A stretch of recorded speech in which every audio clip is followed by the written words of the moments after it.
Assalamu alaikum dear students. Chapter number 17 Oscillations of A2 Physics 9702.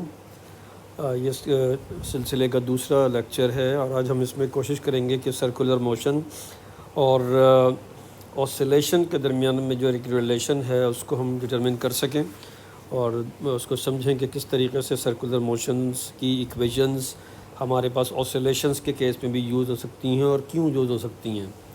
यहाँ आपको to diagrams नज़र आ रही हैं और इनमें जो है वो आपके पास जो ये पहली डायग्राम है इसको अगर आप गौर से देखें तो इसमें आपको एक चीज़ ये दिखाई गई है कि एक लाइटिंग सिस्टम है और इस लाइटिंग सिस्टम को आपने इस तरह से यूज़ किया है कि यहाँ पर मौजूद एक वर्टिकल डिस्क जो रोटेट कर सकती है इस पे आपने एक पेग लगाया हुआ है और ये जो है ज़ाहिर है कि ये सर्कुलर मोशन में मूव कर रही है। यहाँ जब आप देखते हैं कि लाइट इसके ऊपर इस तरह से पड़ रही है तो इसका जो शैडो है, पेग का जो शैडो है वो यहाँ पर आ रहा है और ये शैडो आपको मूव करता हुआ नज़र आएगा किस तरह से, एक पॉइंट से दूसरे पॉइंट की तरफ और फिर वापस उसी पॉइंट की तरफ। यानी जिस वक्त ये पेग जो है ये सर्कुलर मोशन में होगा उस वक्त हमारे पास जो इसका शैडो है वो ऑसिलेट कर रहा है। तो ये हमारे पास एक सूरत हाल है जो हम एक इस डायग्राम से समझ सकते हैं या देख सकते हैं। और इसमें फिर हम ये भी प्रूव करेंगे कि इसका जो शैडो है, अगर कोई चीज़ सर्किल में मूव कर रही है तो जो उसका शैडो जो है वो सिंपल हार्मोनिक मोशन एग्जीक्यूट करता है। ये हम आगे जाके मैथमेटिकली इसको प्रूव भी करेंगे इंशाल्लाह। दूसरी जो है वो अगर आप डायग्राम या पिक्चर जो भी इसको कहें इस पर गौर करें तो यहाँ पर भी आपको ये चीज़ नज़र आ रही है कि एक डिस्क है और इस डिस्क पर एक बॉल है, यानी एक टर्न टेबल है जिस पर एक बॉल आपने फ़िक्स कर दी है और इस बॉल के साथ जो है वो ज़ाहिर है सूरत हाल ये है कि ये बॉल इस टर्न टेबल के साथ रोटेट करेगी और यहाँ पर आप देख सकते हैं कि ये हॉरिजॉन्टली रोटेट कर रही है। यहाँ पर हमने एक पेंडुलम को हैंग कर दिया है साथ में और हम ये देख रहे हैं कि ये पेंडुलम जो है उसकी क्या सूरत हाल बनती है अगर हम इनके शेडोज़ पे गौर करें। तो पता ये चला कि ये स्क्रीन जो हमने सामने रखी हुई है यहाँ पर इस बॉब का shadow to and fro move कर रहा है और इसी तरीके से ये बॉल जो है ये भी इसके साथ साथ टू एंड फ्रो मूव कर रही है। यानी ये सारा ये नहीं ज़ाहिर है जो मैकेनिज़्म है उस पर ज़्यादा बात करने की ज़रूरत नहीं है, लेकिन असल चीज़ ये है कि यहाँ से लाइट डाली जा रही है ज़ाहिर है और जो है वो ये आपके पास स्क्रीन है जहाँ पर इसका शेडो यानी आपके बॉब का भी और आपकी बॉल का जो अपने डिस्क पे लगाई हुई है या टर्न टेबल पे लगाई हुई है, फिक्स की हुई है, उनके शेडोज़ मूव कर रहे हैं इस स्क्रीन पर। तो ये जो आपके पास सूरत हाल है वो ये है कि दोनों के शेडोज़ जो हैं वो टू एंड फ्रो मूव करते हुए नज़र आते हैं। जाहिर है कि आपको ये पता है कि पेंडुलम जो है वो आपके 2 पॉइंट्स के दरमियान में ऑसिलेट कर रहा है और जो बॉल है वो डिस्क पर या डिस्क के साथ या टर्न टेबल के साथ रोटेट कर रही है। यानी जो रोटेशनल मोशन है यानी सर्कुलर मोशन है बॉल की और जो ऑसिलेशन है या ऑसिलेटरी मोशन है पेंडुलम बॉब की वो साइड बाय साइड चल रही है और दोनों हमें यहाँ पर शेडो जो हैं इनके वो टू एंड फ्रो मोशन में नज़र आते हैं। यहाँ एक और चीज़ मैं आपको दिखाता चलूँ अगर आप इसको समझ सकें तो यहाँ देखिए कि एक आपको एक पार्टिकल जो है वो नज़र आ रहा है कि वो एक टू एंड फ्रो मोशन में है। इस टू एंड फ्रो मोशन में आई हुई चीज़ को आप ये कह सकते हैं कि ये एक बॉडी है जो सिंपल हार्मोनिक मोशन एग्जीक्यूट कर रही है। लेकिन इसी बॉडी को अगर आप एक और व्यू से देखें यानी इसका सर्कुलर व्यू देखें तो आपको पता चलता है कि ये असल में इस तरह एक सर्किल में मूव कर रही है। तो जैसे ही आपने उसका व्यू चेंज किया एक ऑसिलेटरी मोशन में बॉडी जो थी वो आपको सर्कुलर मोशन में नज़र आती है। तो this is very very important. अच्छा, यहाँ पर इसका हम एक 3D वर्जन भी देखते हैं। यहाँ देखें, अब आप अगर इसका फ्रंट देखेंगे तो आपको ये जो है वो बॉडी एक पॉइंट से दूसरे पॉइंट की तरफ जाती हुई नज़र आएगी और ये टू एंड फ्रो मोशन वाली सिचुएशन होगी जो हम यूं करके देख रहे हैं। लेकिन जैसे ही आप इसके सर्कुलर व्यू पे जाते हैं तो आपको पता चलता है कि ये इस तरीके से इसका मामला जो है वो डिफरेंट हो गया है। और अगर आप इसका, जैसे मैंने आपसे कहा कि इसका 3 डायमेंशनल व्यू देखें तो वो इस तरह से नज़र आएगा। अच्छा, अब इसी चीज़ को आप एक और भी सूरत हाल से देखें कि अगर हमारे पास इसका जो वेव व्यू है, अब आप देखें कि बज़ाहिर आपको ये एक वेव बनती हुई नज़र आ रही है, यानी हर पार्टिकल लाइन नंबर 1 से लेकर और आखिरी लाइन तक अगर आप देखें तो हर एक पर पार्टिकल अपने परपेंडिकुलर टू दी मोशन कह लें एक तरीके से वो जो है वो ऑसिलेशन में है। लेकिन अगर आप इसका 3D व्यू देखते हैं तो आपको पता चलता है कि असल में इनमें से हर पार्टिकल अपने अपने सर्कल में मूव कर रहा है। तो this is very very important to understand कि अगर हमारे पास जो है वो एक बॉडी सर्कुलर मोशन में है तो उसका हर पार्टिकल हम ये प्रूव कर सकते हैं कि उसका जो शेडो होगा वो सिंपल हार्मोनिक मोशन एग्जीक्यूट कर रहा होगा। यानी उसका एक व्यू सिंपल हार्मोनिक मोशन है तो दूसरा व्यू उसका सर्कुलर मोशन है। और हमने क्या कहा कि हम इसको, जैसे मैंने अभी आपको बताया कि अगर आप इसका सिंपल हार्मोनिक मोशन व्यू देखें या ऑसिलेटरी मोशन में इसको आप व्यू देखें तो वो आपको बॉडी इस तरीके से मूव करती हुई नज़र आती है। तो ये जो है वो आपके पास एक जो है वो एनिमेशन है जो आपको हेल्प करती है ये समझने में जो हम बात करने जा रहे हैं। लेकिन जैसे मैंने आपसे कहा कि ये जो 2 डायग्राम्स हैं या ये जो 2 सेटअप्स हैं, इनमें आपको नज़र आ रहा है कि हमारे पास अगर एक डिस्क है और ये डिस्क रोटेट कर रही है तो इस पर मौजूद एक बॉडी का जो शेडो है वो आपको सिंपल हार्मोनिक मोशन एग्जीक्यूट करता हुआ नज़र आता है। अब इसकी हम थोड़ी सी मैथमेटिक्स पर बात करेंगे, इसके ग्राफ्स पे बात करेंगे और उसकी फ़िज़िकल सिचुएशन मैंने आपको दिखाई है अभी। यहाँ देखिए कि यहाँ पर हमने जो आज बेसिक हमारा जो टारगेट है या जो बेसिक डिस्कशन है वो क्या है कि relation between circular and oscillatory motion. So this is very very important. और जैसे मैंने अभी आपसे कहा कि इसमें हम आगे जाके ये प्रूव करेंगे कि जो इसका शेडो है, अगर हम एक बॉडी कंसीडर कर रहे हैं जो यहाँ पर मौजूद है तो इसका डिपेंडिंग ऑन कि लाइट किधर से पड़ रही है, इधर से आ रही है लाइट अगर मिसाल के तौर पर, तो यहाँ से जो लाइट आएगी वो इसका शेडो कास्ट करेगी कहाँ पर, यहाँ पर, यानी एक डायमीटर पर जो वर्टिकल डायमीटर है। लेकिन अगर जाहिर है कि आप लाइट इसकी यहाँ से यूज़ कर लें तो आपको इसका जो शेडो है वो यहाँ पर नज़र आएगा और आपका जो हॉरिजॉन्टल डायमीटर है इस पर ये चीज़ मूव करती हुई नज़र आएगी या ऑसिलेट करती हुई नज़र आएगी। तो ये एक बिल्कुल सिंपल सी चीज़ है। अच्छा, यहाँ पर हम थोड़ा सा मैथमेटिक्स पे, जैसे मैंने आपसे कहा कि अगर और करें, होपफुली ये बात आपके समझ में आ गई है कि मैं इसको वर्टिकल सिचुएशंस में फ़िलहाल देख रहा हूँ या वर्टिकल डायमीटर पर इसकी मूवमेंट देख रहा हूँ। ये देखें कि अगर ये यहाँ है बॉडी P तो इसका शेडो इस जगह पर है, ये यहाँ है तो इसका शेडो इस जगह पर है, ये यहाँ है तो हम ये देख रहे हैं कि जैसे जैसे हमारी बॉडी जो है वो अपने 90 डिग्री के एंगल की तरफ बढ़ रही है, इसका shadow towards the extreme position जा रहा है, टुवर्ड्स द एक्सट्रीम पोजीशन जा रहा है। और जब आप इधर आ जाएंगे तो क्या होगा, तो आप देखते हैं कि ये जो शेडो है वो इस तरफ कास्ट होना शुरू हो जाता है। तो शेडो को आपने देखा कि ये नीचे की तरफ जाना शुरू हो गया और ये चलता जा रहा है नीचे की तरफ।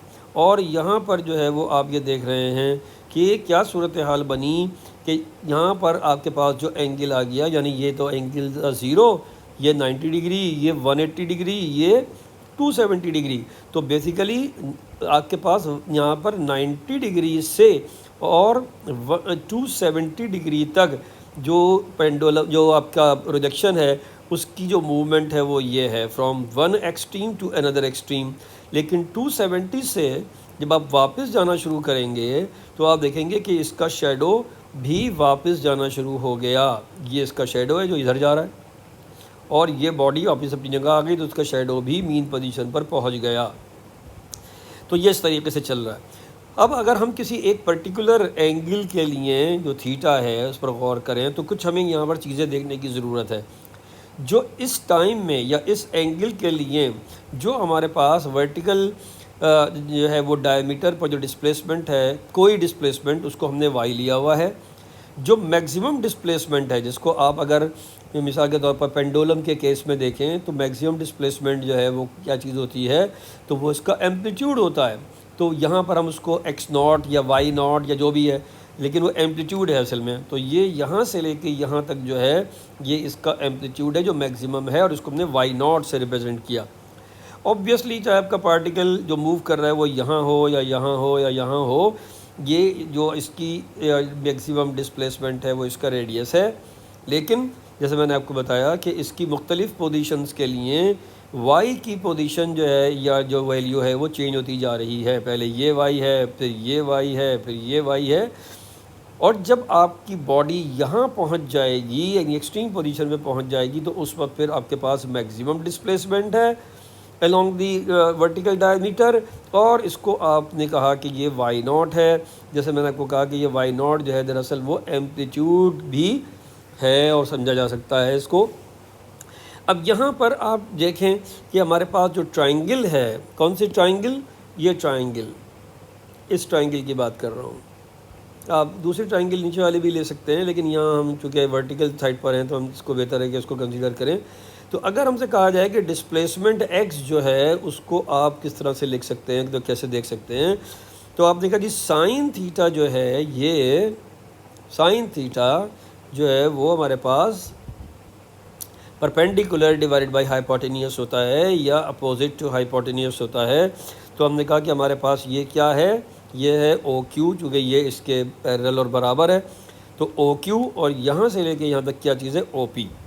तो इसका मतलब सिंपल सा ये है कि अगर ओ पी जो है, ओ पी हमारे पास जो है वो आर है, तो ओ क्यू हमारे पास जो है वो वाई है।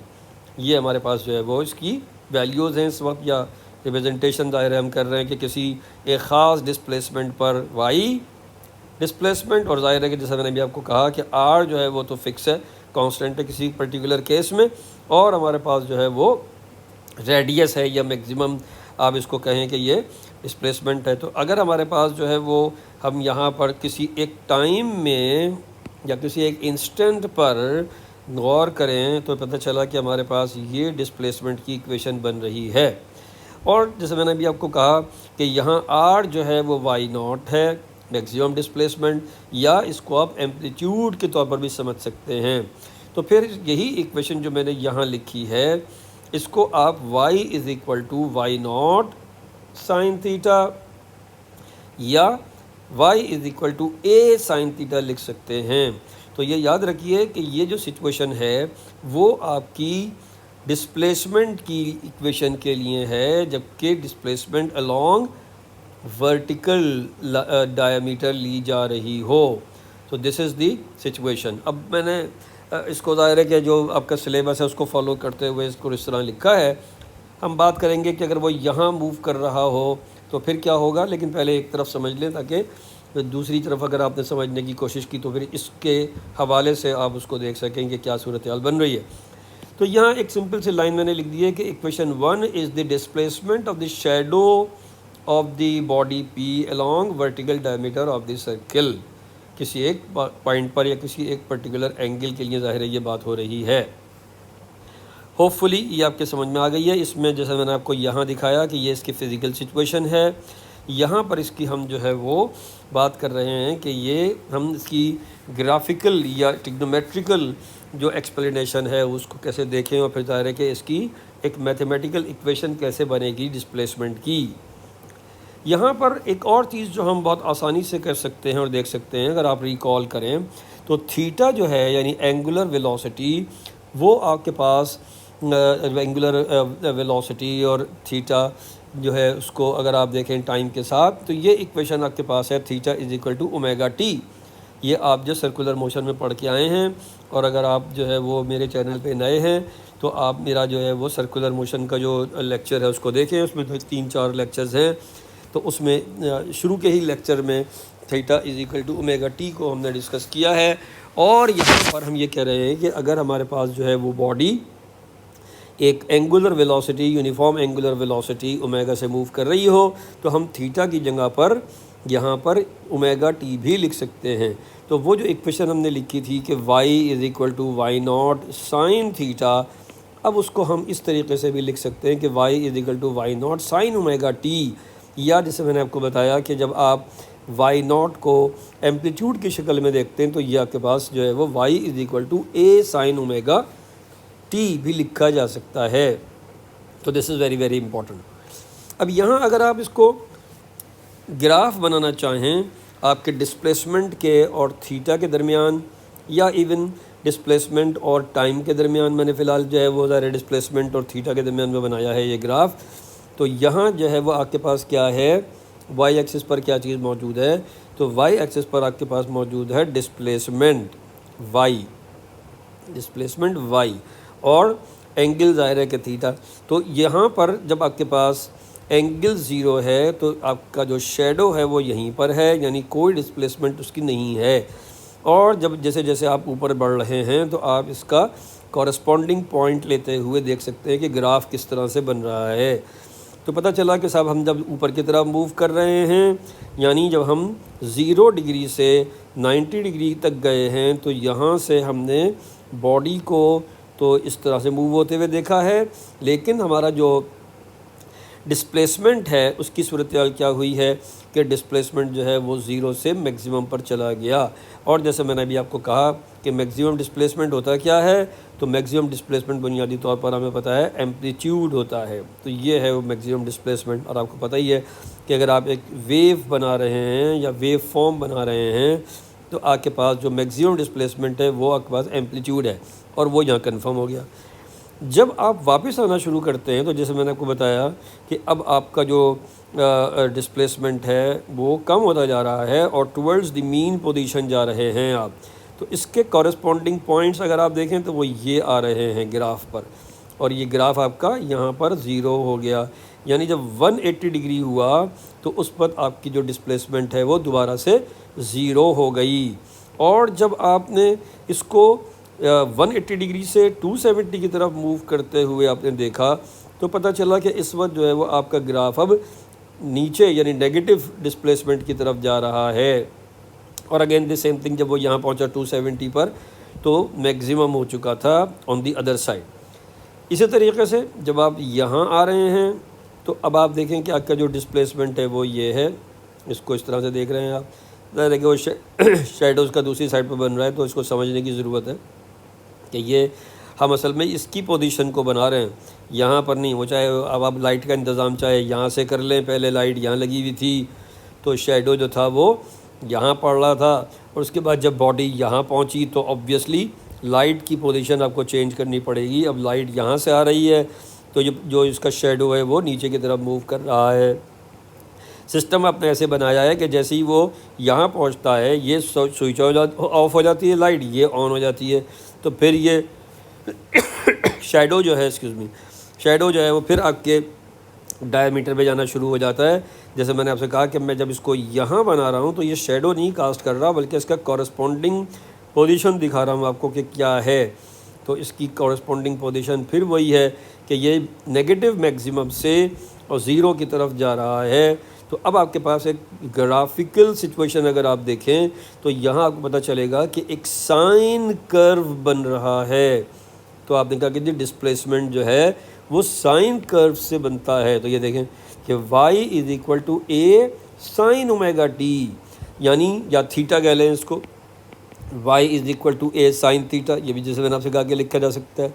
तो यहाँ पर जो है वो आपके पास जब आप थीटा की बात कर रहे हैं तो आपने देखा कि मुख्तलिफ़ एंगल्स पर आपके y की वैल्यू मुख्तलिफ होती जा रही है। और आपको ये भी मालूम है कि साइन की डिफरेंट वैल्यूज़, लाइक मिसाल के तौर पर अगर मैं कुछ वैल्यूज़ यहाँ क्विकली लिख दूँ तो साइन 0 है, साइन 30 जो है वो 0.5 है, साइन जो है वो मसलन 45 आप लें तो 0.707 उसकी वैल्यू है, साइन 60 डिग्री जो है वो आपके पास 0.866 है, और जब साइन 90 पर आप पहुंचते हैं तो पता चला कि वो 1 हो जाता है।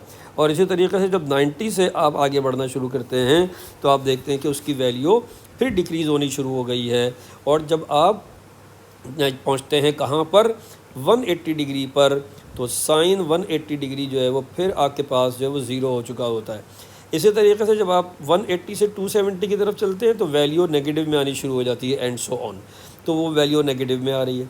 मकसद कहने का ये है कि आपके पास जो है वो ये जब आप डिस्प्लेसमेंट को देख रहे हैं तो डिस्प्लेसमेंट जो है अगर आप उसको कर्व उसको बनाएं, उसका एक आप जो है वो डिस्प्लेसमेंट के साथ और थीटा के साथ एक रिलेशन देखें तो आपको एक साइन कर्व बनता हुआ नज़र आता है। यानी मुख्तलिफ़ एंगल्स पर जो डिस्प्लेसमेंट्स हैं जब आप उन्हें ड्रॉ करते हैं तो आपके पास एक साइन कर्व मिलता है।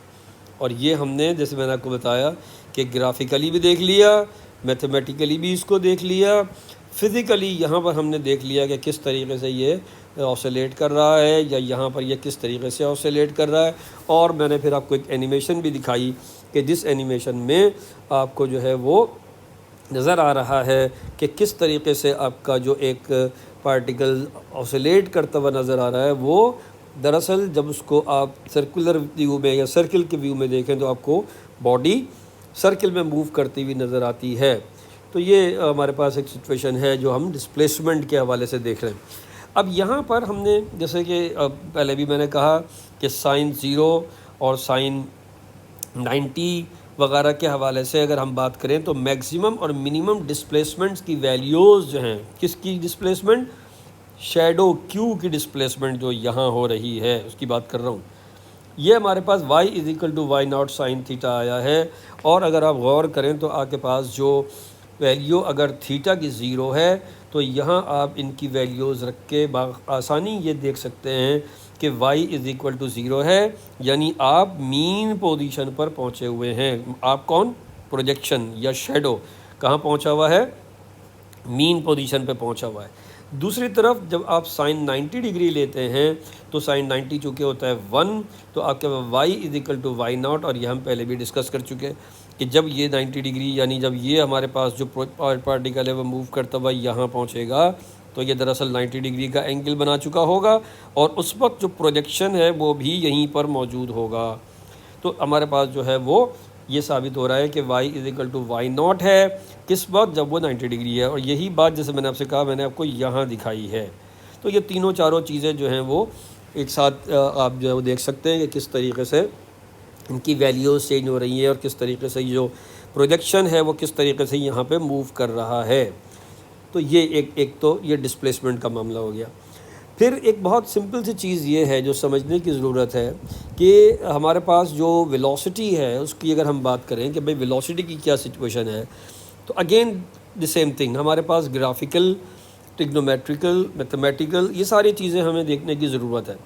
तो सबसे पहले तो मैं आपसे ये कहूँगा कि आप यहाँ ये रिकॉल करें कि वेलोसिटी जो है वो क्या होती है, डेफिनेशन क्या है। तो आपने कहा जी rate of change of displacement.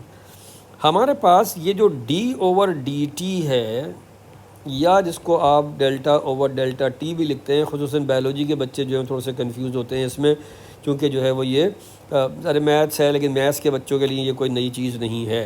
तो ये d/dt दरअसल क्या चीज़ है, रेट ऑफ चेंज ऑफ। अब मैंने यहाँ लिख दिया रेट ऑफ चेंज ऑफ।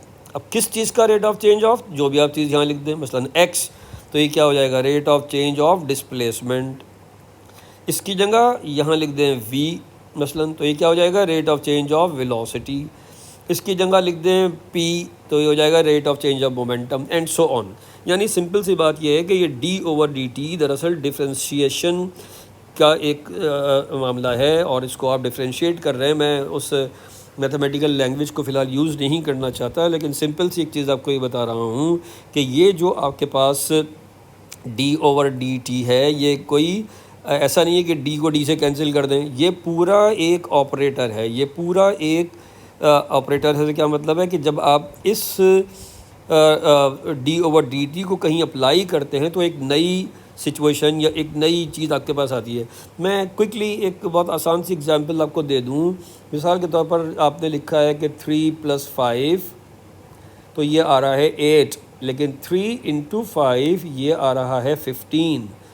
ये दरअसल क्या है कि आपके पास जो यहाँ पर पॉजिटिव साइन है या प्लस का साइन है और या नेगेटिव अपना मल्टीप्लिकेशन का साइन है, ये ऑपरेटर्स हैं। यानी ये एक तरीके से आप 3 + 5 एक ऑपरेशन कर रहे हैं। कौन सा ऑपरेशन, आपने कहा जी यहाँ पे इसको मैं ऐड कर रहा हूँ, तो प्रोसेस क्या है, ऑपरेशन क्या है, एडिशन का प्रोसेस है या ऑपरेशन है।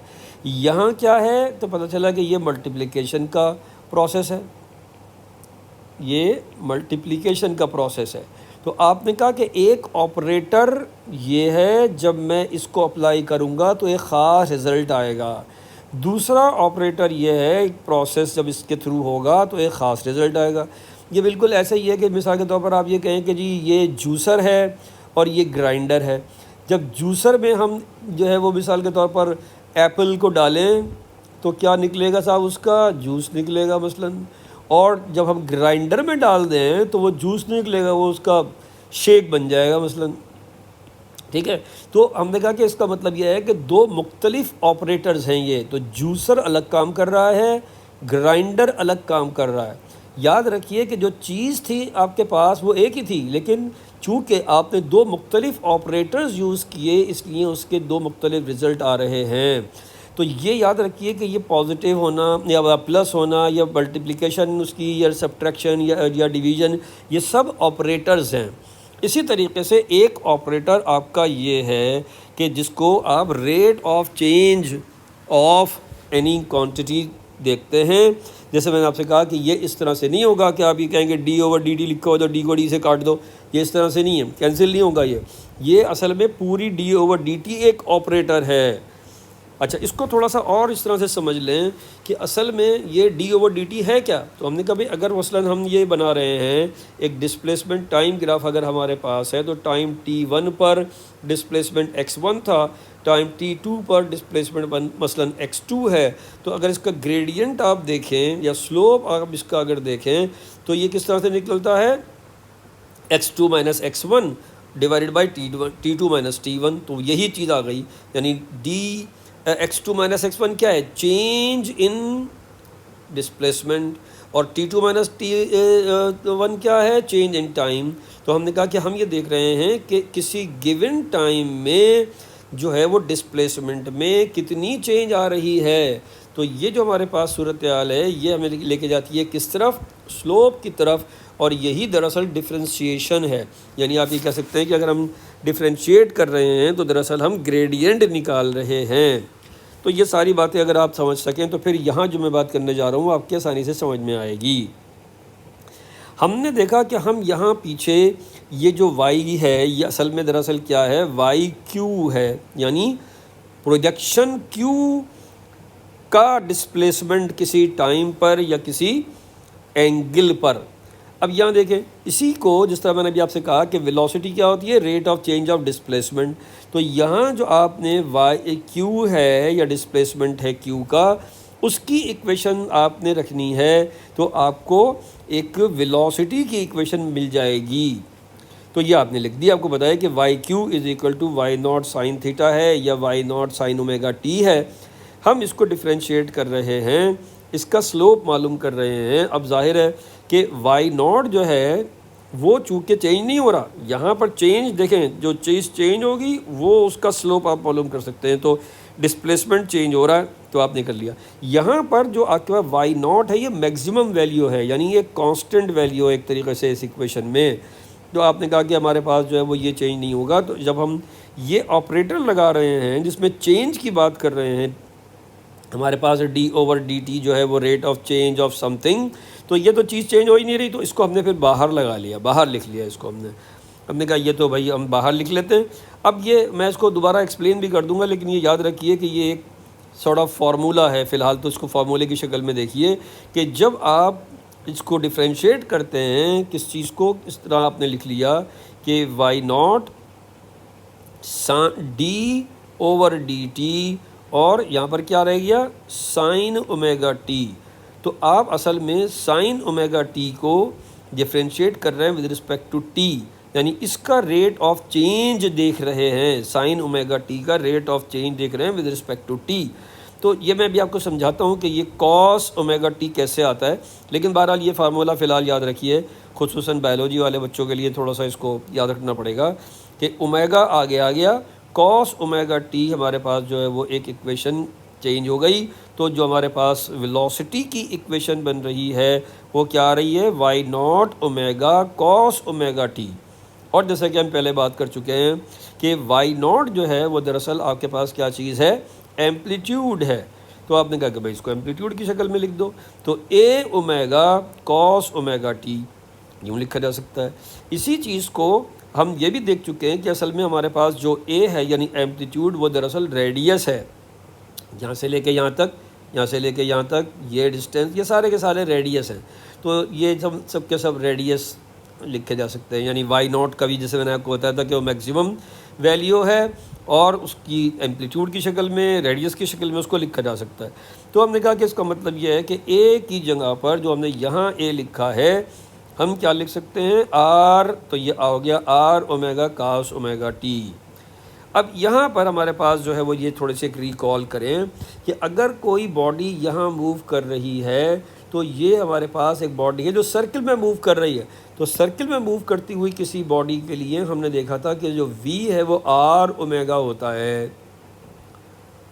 फिर अगेन द सेम थिंग, ये सर्कुलर मोशन का समझ ले टॉपिक है और इसको अगर आपने अब तक नहीं पढ़ा तो देखें इसको जाके सर्कुलर मोशन में। तो यहाँ हमारे पास जो है वो v p is equal to r omega. तो इसका मतलब है कि इस पूरी चीज़ की जगह पर आप क्या लिख सकते हैं, तो आपने कहा कि जी इसको हम वी पी लिख सकते हैं। तो ये हो गया v q is equal to v p, इस पूरी चीज़ की जगह आपने वी पी लिख दिया। तो ये आपके पास ये आ गया वी पी, और कॉस ओमेगा टी वैसे ही मौजूद है। और जैसे मैंने आपसे कहा कि आप चाहे इसको ओमेगा टी की शक्ल में लिख दें या थीटा की शक्ल में लिख दें, वो एक ही चीज़ है। हमने फिलहाल चूँकि डिफ्रेंशिएट करना था विद रिस्पेक्ट टू टी, तो इसलिए हमने थीटा को नहीं लिखा बल्कि थीटा की वो फॉर्म लिखी जिसमें ओमेगा टी यानी टाइम आ रहा था। तो जब हमारे पास जो है वो अगर कोई हम ऐसी इक्वेशन या कोई ऐसा सिंबल या कोई ऐसी क्वांटिटी यूज़ करें जो with respect to t change ही ना हो रही हो तो वो मसला है। तो इसलिए हमने क्या किया कि यहाँ पर हमने जो पूरा ऑपरेशन किया वो तो किया थ्रू ओमेगा टी, लेकिन एट दी एंड हमने कहा कि आसानी इस बात में है कि हम थीटा की टर्म्स में गुफ्तगू कर लें। तो v q is equal to v p cos theta, ये हमारे पास आ रहा है इक्वेशन की फॉर्म में। अब अगर इस पर आप, मैं जैसे मैंने आपसे कहा कि मैं दोबारा इस पर जाऊँगा कि यहाँ जो आपने कर्व बनाया है साइन थीटा का कर्व है, ये जो कर्व है इस पर अगर आप गौर करें तो ये आपको एक बहुत इम्पॉर्टेंट चीज़ देता है। जैसे मैंने अभी आपसे कहा कि जब आप बात कर रहे हैं रेट ऑफ चेंज की तो दरअसल क्या निकाल रहे हैं, ग्रेडियंट या स्लोप निकाल रहे हैं। इसका मतलब ये है कि ये जो साइन कर्व था जो दरअसल डिस्प्लेसमेंट थीटा या डिस्प्लेसमेंट टाइम के दरमियान था, खुसूसन यहाँ टाइम की चूँकि आप बात कर रहे हैं तो आप इसको टाइम ही लेके चलें। तो यहाँ पर आप देखिए कि इसका स्लोप, यहाँ पर देख लें इसका स्लोप कैसे चेंज हो रहा है। तो आपने कहा कि जी इसका स्लोप जो है वो कम होता जा रहा है और यहाँ पर ज़ीरो हो गया। तो आपने कहा भाई क्या मतलब है इस बात का, हमने कहा भाई इसका मतलब ये है कि असल में अगर आप इसके स्लोप के लिए एक कर्व बनाएं, किसके स्लोप के लिए, जो डिस्प्लेसमेंट टाइम ग्राफ या डिस्प्लेसमेंट थीटा के लिए जो आपने बनाया है उसके स्लोप के लिए अगर आप एक कर्व बनाएं तो क्या सूरत हाल बनेगी, तो ये हमें देखना है। तो हमने कहा भाई यहाँ मैक्सिमम, तो अगर जैसे मैंने भी आपको कहा कि अगर आप यहाँ पर वेलोसिटी के हवाले से देख रहे हो चीज़ों को तो ये कौन सा कर्व आएगा, तो आपने कहा कि भाई यहाँ पर ये मैक्सिमम है तो मैक्सिमम वैल्यू से शुरू करें। ये क्या चीज़ है भाई, ये है वेलोसिटी। अब मैं डिस्प्लेसमेंट और वेलोसिटी के कॉरस्पॉन्डिंग ग्राफ्स को एक जगह बनाने की कोशिश कर रहा हूँ। तो आपने कहा कि जी ये मैक्सिमम आ गई इसकी वैल्यू, और जैसे जैसे आप ऊपर जा रहे हैं इसकी वैल्यू कम हो रही है। और कहाँ तक कम हो रही है, तो आपने कहा कि जी ये तो यहाँ तक कम हो रही है। तो इसका मतलब ये कि अगर इसका हम कॉरस्पॉन्डिंग लाइन एक ड्रॉ कर लें तो पता चलेगा कि हमारे पास जो सिचुएशन अब आ रही है, जब हमने स्लोप के लिए या ग्रेडियंट के लिए कर्व बनाना शुरू किया या ग्रेडियंट की हेल्प से कर्व बनाना शुरू किया, तो हमने देखा कि यहाँ जो स्लोप है वो डिक्रीज होता जा रहा है। लेकिन वो स्लोप है क्या असल में, rate of change of displacement, और ये होता क्या है, वेलोसिटी। तो हमने कहा कि ये कम होता जा रहा है। तो जब ये डिस्प्लेसमेंट मैक्सिमम है तो उस वक्त हमारे पास वेलोसिटी ज़ीरो है। और जब आप दूसरी तरफ आना शुरू किया आपने, तो आपने देखा कि आपका नेगेटिव स्लोप बढ़ रहा है, तो नेगेटिव वैल्यू जो है वो वेलोसिटी की बढ़ रही है।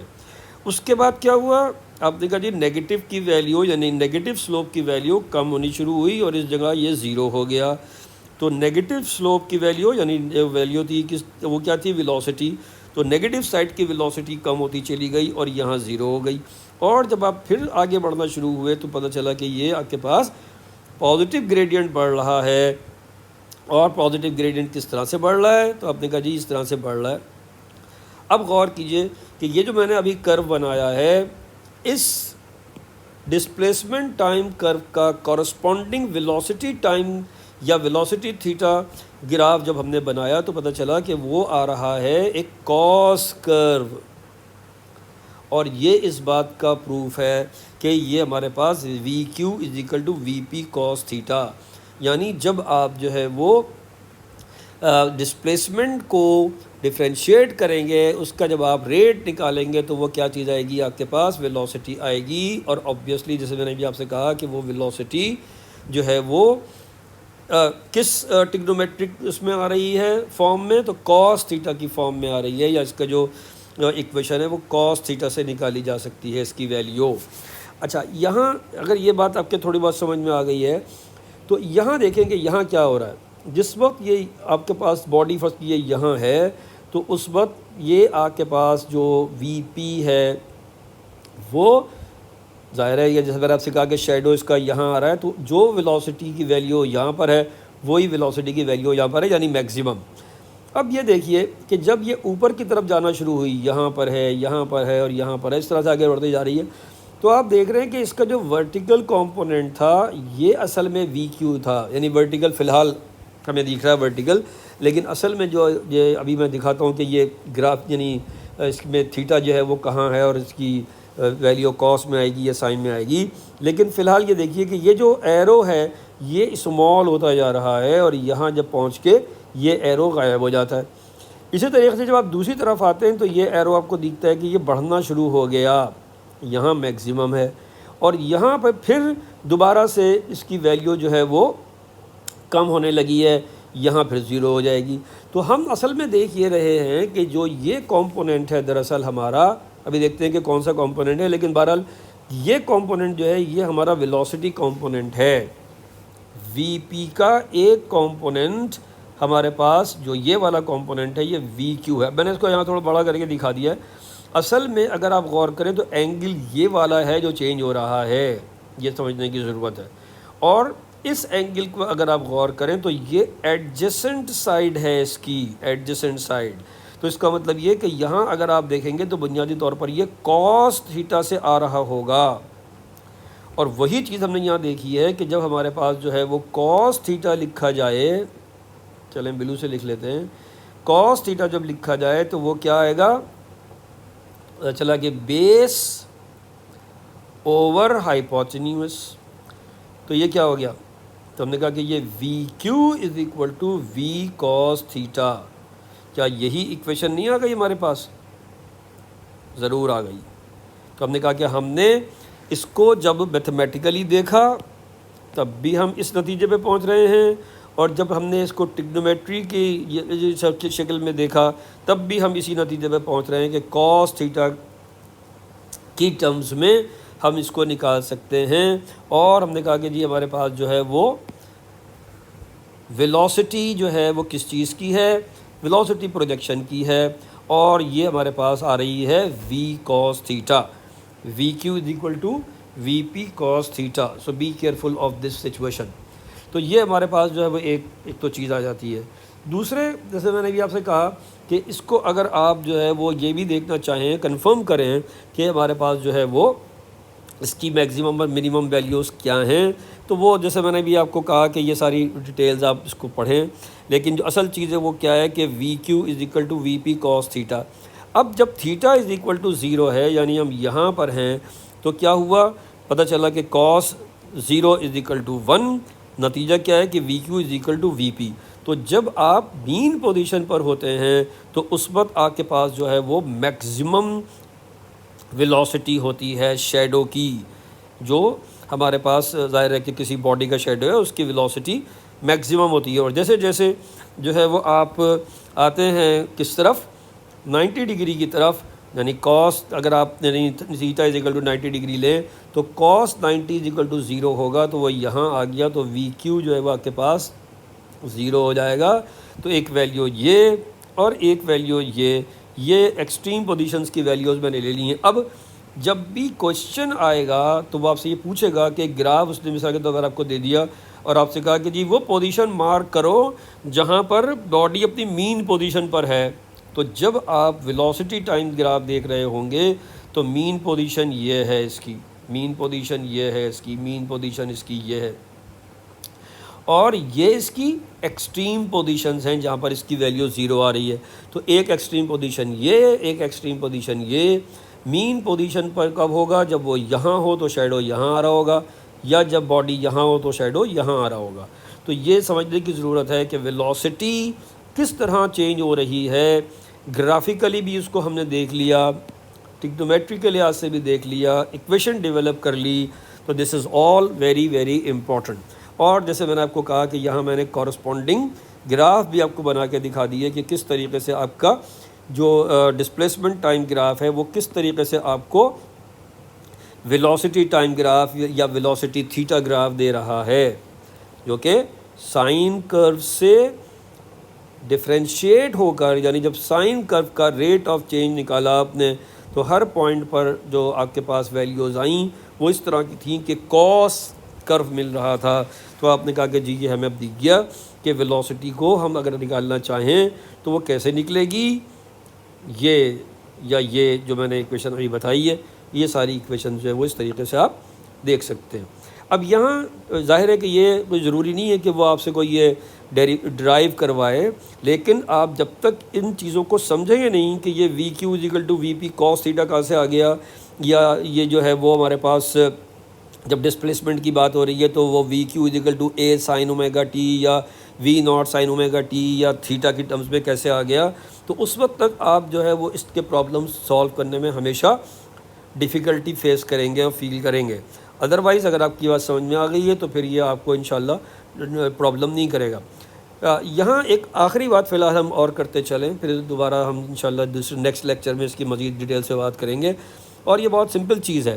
देखें दो चीज़ें हैं, एक तो जिस तरह मैंने यहाँ कहा कि ये जिस तरह वेलोसिटी है तो वेलोसिटी के बाद क्या निकाला जा सकता है, हमने कहा जी एक्सेलरेशन निकाला जा सकता है क्यू का, एक तो चीज़ ये है। लेकिन एक और चीज़ जो बड़ी इंपॉर्टेंट है वो मैंने यहाँ लिख दी है, prove that the shadow of a body moving in a circle execute simple harmonic motion along the diameter of the circle. यानी आपने ये प्रूव करना है कि जब कोई बॉडी जो है वो किसी सर्किल में मूव कर रही हो तो उसका जो शैडो है वो यहाँ पर सिंपल हार्मोनिक मोशन एग्जीक्यूट करता है। अब अगेन द सेम थिंग, बहुत आसान बात क्या कि भाई एक्सीलरेशन क्या होता है, हमने कहा भाई rate of change of velocity होता है विद रिस्पेक्ट टू टाइम। तो हमने अभी जैसे वेलोसिटी के लिए किया था तो इसी तरीके से एक्सेलरेशन के लिए अगर इक्वेशन लिखें तो a is equal to d over d t v। यानी अगर हमसे ये कहा जाए कि आपके पास एक ग्राफ है, मसलन सिंपल सा मैं एक ग्राफ बना रहा हूँ फ़िलहाल तो समझाने के लिए, एक सिंपल सा ग्राफ आपके पास है और वो ग्राफ जो है वो वेलोसिटी और टाइम के दरमियान में है मिसाल के तौर पर। तो अगर एक स्ट्रेट लाइन फर्ज कर लीजिए कि आपके पास आ रही है तो आप क्या कर सकते हैं, आपने कहा कि जी ये हमारे पास जो है वो मिसाल के तौर पर पॉइंट है t1 वाला, या जब टाइम t1 था तो उसकी वेलोसिटी हमारे पास यहाँ v1 थी, और जब यहाँ टाइम हमारे पास मिसाल के तौर पर t2 हुआ तो उस वक्त उसकी वेलोसिटी v2 हो गई। तो दरअसल हमें अगर रेट ऑफ चेंज निकालना है तो दरअसल क्या करना है, ग्रेडियंट निकालना है, और हम ये लिख रहे हैं कि del v over del t, या जैसे मैंने आपसे कहा dv ओवर dt, और ये हर दो सूरतों में एक्सेलरेशन के बराबर है। तो ये चीज़ अच्छा, अब v जो है वो क्या कौन सा v है, तो आपने कहा जी वी क्यू है असल में जो हम इसको निकालना चाह रहे हैं, वी क्यू के लिए निकालना चाह रहे हैं, या सॉरी यानी क्यू के लिए निकालना चाह रहे हैं एक्सेलरेशन, तो ज़ाहिर है वी क्यू यूज़ करना है। अभी हम देख कर आए थे कि v q is equal to v p cos theta. Again the same thing, मैंने यहाँ दोबारा से थीटा की जगह ओमेगा टी लिया है। वजह क्या है कि आप इसको with respect to t differentiate कर रहे हैं या उसका change with respect to t देख रहे हैं, तो आपके पास ज़ाहिर है टाइम होना चाहिए कहीं इक्वेशन में, ताकि आप विद रिस्पेक्ट टू टी उसकी चेंज देख सकें। तो ये हमने इस तरह से लिख दिया। वी पी क्या चीज़ थी? Omega r omega cos omega t हमने लिख दिया है।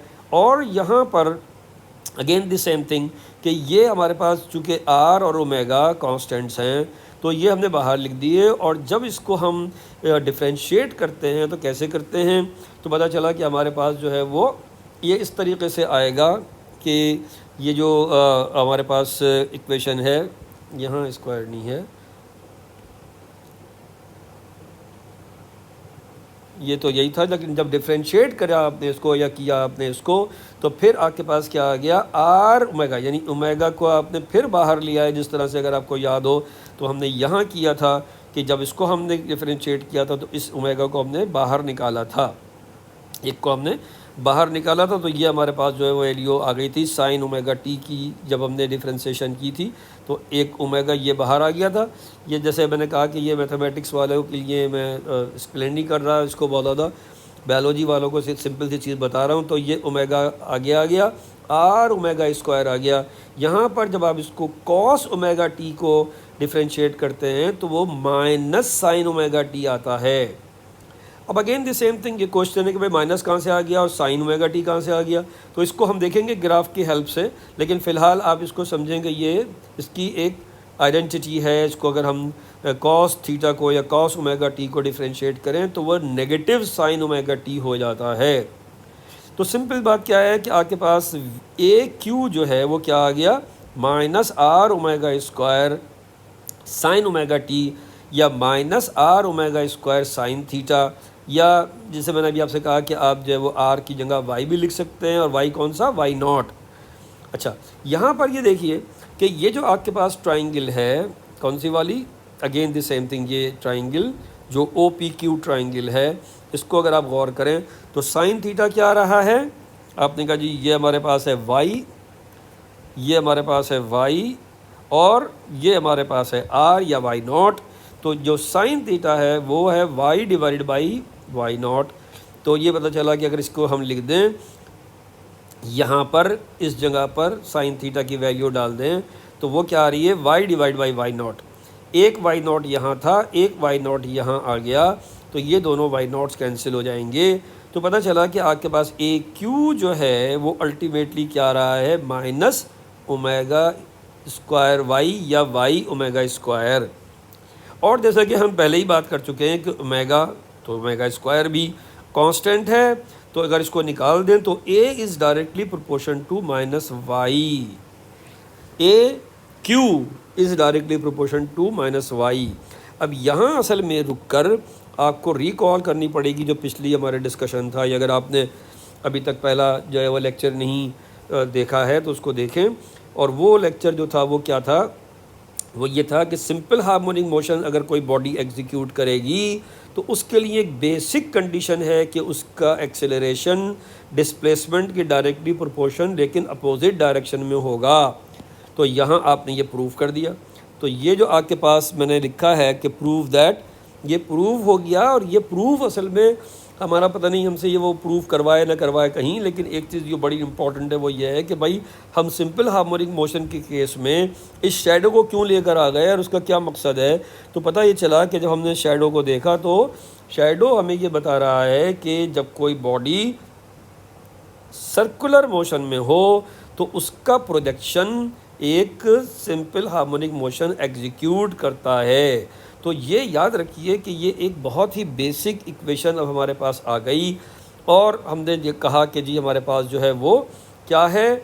ये इक्वेशन है कि A is equal to minus y omega square. याद रखिए कि ये एक बहुत ही इम्पॉर्टेंट इक्वेशन है। और जब भी आप जो है वो प्रॉब्लम सॉल्व करने बैठेंगे इसकी, तो आपको कई जगह इसका एक कंपैरिजन नज़र आएगा कि कैसे आप ओमेगा की वैल्यू निकाल सकते हैं इसकी हेल्प से। तो ये एक जनरल इक्वेशन है for a body which is executing simple harmonic motion. तो यहाँ मैंने लिख भी दिया है ये कि as the above relation is a basic condition to execute simple harmonic motion, thus we prove that the shadow of the body applying in a circle with constant angular velocity execute simple harmonic motion. अब यहाँ quickly अगर हम जो है वो maximum और minimum की भी बात कर लें तो पता चलेगा आपको कि आपके पास इक्वेशन तो ये लिखी हुई है मसलन, और मसलन क्या मतलब ये इक्वेशन है ज़ाहिर है, और इसको अगर हम जो है वो एक्सेलरेशन के लिए तो जब theta is equal to zero हो, क्या मतलब है भाई theta is equal to zero हो, यानी बॉडी जो है वो यहाँ हो तो शेडो इसकी मीन पोजीशन पर होगा। तो जब मीन पोजीशन पर होगा तो पता चला कि एक्सेलरेशन ज़ीरो आ रहा है, तो मिनिमम वैल्यू है ये। अब ये भी एक बड़ी मज़े की बात है कि जो मीन पोजीशन थी वो वेलोसिटी के लिहाज से हमारे पास जो थी वो मैक्सिमम वेलोसिटी थी, लेकिन एक्सेलरेशन जो है हम देख रहे हैं कि ज़ीरो आ रहा है। तो इसमें इतनी हैरत की बात नहीं है। क्यों नहीं है? इसलिए कि हमारे पास एक्सेलरेशन वेलोसिटी नहीं है ऑब्वियसली, बल्कि acceleration rate of change of velocity है। तो जहाँ पर इसकी वैल्यू की चेंज यानी वेलोसिटी की चेंज ज़ीरो हो जाएगी तो एक्सेलरेशन ज़ीरो हो जाएगा। और हमने देखा कि जब हमारे पास जो हम बात कर रहे हैं वेलोसिटी की, तो चूँकि यहाँ वेलोसिटी मैक्सिमम है तो यहाँ हमारे पास जब ये वापस आ रहा है तो फिर मैक्सिमम है, तो इसका मतलब है कि दोनों वैल्यूज़ इसकी सेम है। नतीजा ये है कि जो एक्सेलरेशन है वो ज़ीरो हो गया। लेकिन ऑन द अदर हैंड जब आप 90 डिग्री लेते हैं तो आपने देखा था कि 90 डिग्री के लिए वेलोसिटी की वैल्यू ज़ीरो आ रही थी, यानी जब आप एक्सट्रीम पोजीशन पर थे तो वेलोसिटी ज़ीरो हो गई थी। लेकिन जब आपने यहाँ इस फार्मूले में देखा तो वो आपके पास मैक्सिमम वैल्यू आ रही है। तो मालूम ये हुआ कि जो है यहाँ पर जो आपके पास एक्सेलरेशन था वो मैक्सिमम था। मतलब क्या है? मतलब ये है कि एक्सट्रीम पोजीशन पर जो आपके पास चेंज ऑफ वेलोसिटी है या rate of change of velocity है वो मैक्सिमम है। तो be careful of this fact. तो this is very very important कि आपके पास जो है वो क्या सूरत हाल बनी है एक्सेलरेशन और वेलोसिटी के दरमियान में। रिपीट कर रहा हूँ, जहाँ वेलोसिटी ज़ीरो होगी वहाँ एक्सेलरेशन मैक्सिमम होगा, और जहाँ वेलोसिटी मिनिमम होगी वहाँ एक्सेलरेशन जो है वो मैक्सिमम, जहाँ वेलोसिटी मैक्सिमम वहाँ एक्सेलरेशन मिनिमम, यानी वाइस वर्सा है। यहाँ पर मैं दोबारा से अगर इस ग्राफ को जो मैंने बनाया हुआ है वेलोसिटी और थीटा के दरमियान में, इसी को थोड़ा सा मैं अगर एक्सटेंड करूँ और मैं आपसे कहूँ कि अब इसके कॉरस्पॉन्डिंग आप देखिए कि एक्सेलरेशन क्या आ रहा है। यहाँ थीटा ले लें या टाइम ले लें, कुछ भी ले लें, कोई फ़र्क नहीं पड़ता। असल जो चीज़ है वो ये है कि रेट की सिचुएशन क्या है। तो पता चला कि यहाँ जो आपके पास रेट आ रहा था वो ये ज़ीरो था। तो जब आपके पास मैक्सिमम वेलोसिटी है तो उस वक्त जो एक्सेलरेशन है, ये मैं यहाँ पर एक्सेलरेशन लिख रहा हूँ, इसको ये ख्याल रखिएगा, ये नेगेटिव मैंने लिखा है इस नेगेटिव वेलोसिटी के लिए। लेकिन जब हम कॉरस्पॉन्डिंग ग्राफ बना रहे हैं एक्सेलरेशन का, वैल्यूज़ आ रहा है इसकी मैं नहीं देख रहा, मैं इसकी एक्चुअल वैल्यूज़ जो है वो आपको सिर्फ आर्बिट्री वैल्यूज़ ले रहा हूँ। तो मैक्सिमम जो है वो आपके पास जो स्लोप है किस चीज़ का, वेलोसिटी का, वो यहाँ पर आपके पास नहीं है बल्कि ज़ीरो है। तो आपने कहा ज़ीरो है, और ये फिर ग्रेडियंट बढ़ रहा है। कौन सा ग्रेडियंट? Negative gradient. तो आपने कहा कि भाई यहाँ तक हमें वो कहाँ तक 90 डिग्री तक हमें वो बढ़ता हुआ नज़र आ रहा है। तो हमने कहा कि फिर हम इसको उसी तरीके से डिवाइड कर लें और ताकि उसके कॉरस्पॉन्डिंग हम लाइंस बना सकें, पॉइंट्स ले सकें। तो पता चला कि यहाँ पर हमारे पास जो नेगेटिव वैल्यू थी वो बढ़ रही है, यहाँ तक बढ़ी। तो जहाँ ये वाला पॉइंट है यानी 90 डिग्री, वहाँ आपके पास क्या था? आपने कहा जी यहाँ पर एक्सट्रीम पोजीशन थी, तो आपने कहा एक्सट्रीम पोजीशन पर एक्सेलरेशन मैक्सिमम है। फिर आप ये देखिए कि यहाँ स्लोप इसका नेगेटिव स्लोप कम होना शुरू हुआ, तो आपने कहा जी ये नेगेटिव वैल्यू जो थी एक्सेलरेशन की वो कम होनी शुरू हुई। इसी तरीके से यहाँ पर जो है वो पॉजिटिव बढ़ना शुरू हुआ, तो पॉजिटिव हमारे पास वैल्यू बढ़ना शुरू हुई। उसके बाद 270 से ग्रेडियंट दोबारा कम होना शुरू हुआ, और आपने कहा कि जी हमारे पास जो है वो इसकी वैल्यू फिर ज़ीरो हो गई। अब जाहिर है कि ये कोई परफेक्टली ड्रॉन डायग्राम नहीं है, लेकिन सही डायग्राम है। यानी हम क्या देख रहे हैं कि जो हमारे पास वेलोसिटी थी वो क्या थी, वो थी v q is equal to v p cos theta. और अब हमारे पास एक्सेलरेशन जो है वो क्या आ रहा है, तो वो हमारे पास आ रहा है r omega square sine theta. यानी बेसिकली आर ओमेगा तो सारे कांस्टेंट वैल्यूज़ हैं, नेगेटिव साइन थीटा का कर्व बन रहा है। ये ख्याल रखिए कि a q is equal to, जैसे मैंने आपसे कहा कि आर ओमेगा स्क्वायर तो कांस्टेंट्स हैं, जो ग्राफ बन रहा है वो नेगेटिव साइन थीटा का बन रहा है। तो this is very very important to understand कि हम किसको किस तरीके से देखें और किस तरीके से समझें। यहाँ पर जो है अगर ये बात आपके समझ में आ गई है तो इसके बाद आखिरी बात जो मुझे करनी है वो ये है कि अगर हम इन तीनों ग्राफ्स को एक कंपैरिजन से ड्रॉ कर लें तो ये सिचुएशन बनेगी। देखें, डिस्प्लेसमेंट हमने कहा कि जी हमारे पास ये था, मैक्सिमम स्लोप था तो वेलोसिटी मैक्सिमम थी, लेकिन इसी पॉइंट पर जब हमने जो है वो ग्राफ अपना ग्रेडियंट ड्रॉ किया तो वैल्यू ज़ीरो आ रही है। तो ये वैल्यू ज़ीरो है किस चीज़ की, एक्सेलरेशन की। और इसी तरीके से ये सब बढ़ता जा रहा है, कम होता जा रहा है, और इसकी वैल्यूज़ जो है मैं कॉरस्पॉन्डिंग मैं चूँकि एक्सप्लेन कर चुका हूँ तो दोबारा इसको नहीं मैं एक्सप्लेन कर रहा। यहाँ पर बस आपने ये देखना है कि किस तरीके से इसकी वैल्यूज़ जो हैं वो चेंज हो रही हैं। यहाँ अगेन मैं एक एनिमेशन आपको दिखा दूँ ताकि आपको समझ में आ जाए बात कि क्या बात कर रहे हैं हम। तो ये आपके पास जो है वो एक सिचुएशन जो है वो आपको नज़र आएगी कि हम इसको किस तरीके से देख रहे हैं और क्या समझ रहे हैं। तो ये देखें, यहाँ पर इसको हम देखते हैं। यहाँ पर ये हमारे पास एक ग्राफ की सिचुएशन है, और यहाँ पर जो मैंने अभी आपको बताया कि देखिए दो तरीक़े से दिखाए गए हैं चीज़ों को। एक डिस्प्लेसमेंट टाइम ग्राफ है, ठीक है ना, यहाँ पर आपके पास वेलोसिटी टाइम ग्राफ है, यहाँ पर एक्सेलरेशन टाइम ग्राफ है। यहाँ डिस्प्लेसमेंट और वेलोसिटी है और किस तरीके से डिस्प्लेसमेंट ऑफ वेलोसिटी चल रही है और डिस्प्लेसमेंट ऑफ एक्सेलरेशन चल रहा है। तो this is very very important कि हमारे पास किसी जगह पर भी फर्स्ट कीजिए कि इसको आप रोक लें, तो आप जो है मिसाल के तौर पर यहाँ आपने रोका तो यहाँ पर जो ग्रेडियंट की वैल्यू है वो डिक्रीज़ हो रही है, तो वेलोसिटी डिक्रीज़ हो रही है। लेकिन यहाँ देखें, यहाँ पर जहाँ वेलोसिटी डिक्रीज़ हो रही है नेगेटिव एक्सेलरेशन बढ़ने की तरफ जा रहा है, तो इसका जो कॉरस्पॉन्डिंग पॉइंट है वो आपको नेगेटिव एक्सेलरेशन के इंक्रीज़ की शक्ल में नज़र आ रहा है। इसी तरीके से अगर आप इसको दोबारा से आगे बढ़ाएं, कहीं यहाँ कर लें, तो आपने कहा कि जी यहाँ पर हमारे पास नेगेटिव डिस्प्लेसमेंट जो है वो डिस्प्लेसमेंट यानी आपका पास जो वो है प्रोजेक्शन वो वापस आ रहा था। तो जब वो वापस आ रहा है तो मीन पोजीशन की तरफ आ रहा है, तो वेलोसिटी बढ़ने की तरफ जा रही है। और देखें एक्सेलरेशन दोबारा ज़ीरो पोजीशन की तरफ जा रहा है। तो हर पॉइंट पर आप इसको समझ सकते हैं और देख सकते हैं कि किस तरीके से इसको आप जो है वो समझें। ये देखिए कि किस तरीके से ये हमारे पास जो है वो वेरी कर रहा है। मैं असल में एक और चीज़ भी दिखाना चाह रहा था, एक और भी हमारे पास सूरत हाल थी जिसको हम समझ सकें अगर, तो एक और एनिमेशन भी मौजूद थी मेरे पास, अगर जो है वो हम 2 मिनट रुक जाएं।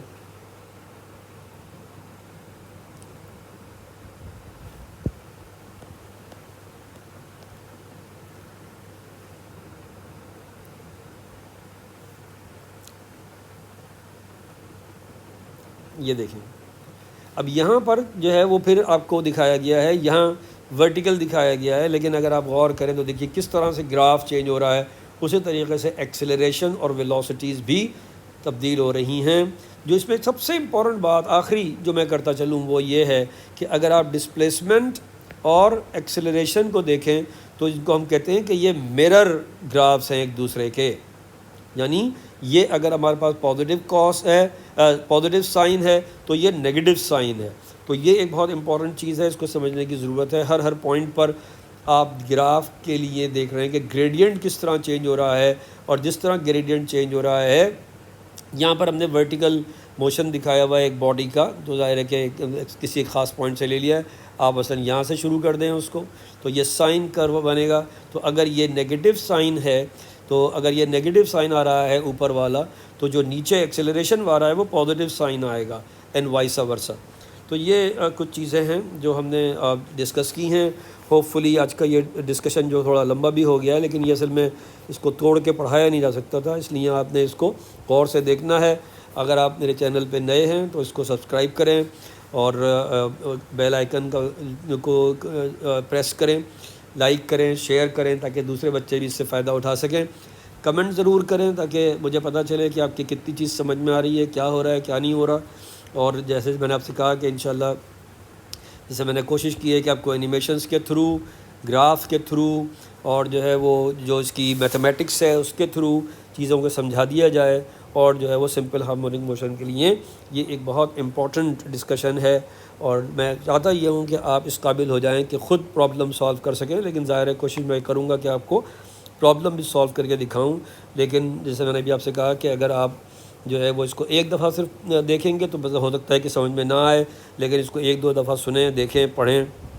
इसके नोट्स भी एक तरीके से आपके पास तैयार हैं। इसको अगर आप कहीं रोक के या डाउनलोड करके इसकी जो नोट्स बनाना चाहें या लिखना चाहें तो अपने पास नोट्स भी लिख सकते हैं।